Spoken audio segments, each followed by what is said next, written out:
পশ্চিম মেদিনীপুরের ক্ষীরপায়ে রয়েছে এমন এক বড় মাছ যার উচ্চতা প্রায় ৪৫ ফুট। বড় মার কাছে গেলে সকল মনস্কামনা পূর্ণ হয়ে যায়।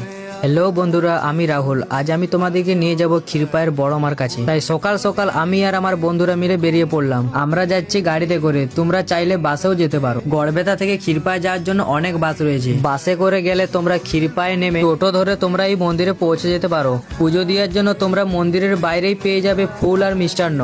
তারপর মায়ের মন্দিরের ভিতরে গেলাম। মন্দিরের ভিতর যাওয়ার পর গাটা যেন শিউরে উঠলো। সামনেই রয়েছে ৪৫ ফুটের মায়ের মূর্তি।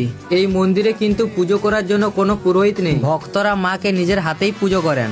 মায়ের চার হাতে ৪ রকমের প্রতীক রয়েছে। একটি হাতে রয়েছে পৃথিবীর প্রতিকৃতি, অন্য হাতে রয়েছে খড়গ, আরেকটি হাতে রয়েছে সাদা পায়রা, আর অপর হাতে রয়েছে নরম মুন্ড। তোমরা সপ্তাহে যে কোনো দিন যেতে পারো, কিন্তু শনি আর মঙ্গলবার মানুষজনের একটু বেশিই ভিড় হয়। এই মন্দিরে বছরে একবার বড় করে পুজো হয়, আর সেটা হয় কালী পুজোর সময়। ভক্তদের বিশ্বাস এই মন্দিরে সুতো বাঁধলে নাকি সকল মনস্কামনা পূর্ণ হয়। এই মন্দির চত্বরে আরো একটি মন্দির রয়েছে যা ছোট মা নামে পরিচিত। এই শান্ত পরিবেশে যেন আত্মা জেগে ওঠে। এটা এমন এক মন্দির যেখানে ভক্তিই হলো প্রধান পুরোহিত। এখান থেকে একবার না ঘুরে এলে বুঝতেই পারবে না বড় মার টানটা কত গভীর। কমেন্টে তোমরা সবাই বড় মার নাম লিখে দিও। তোমরা কারা কারা এই মন্দিরে গেছো কমেন্টে অবশ্যই জানিও। এই ছিল আজকের ভিডিওটা যদি ভালো লাগে তোমরা অবশ্যই লাইক কমেন্ট শেয়ার করে দিও।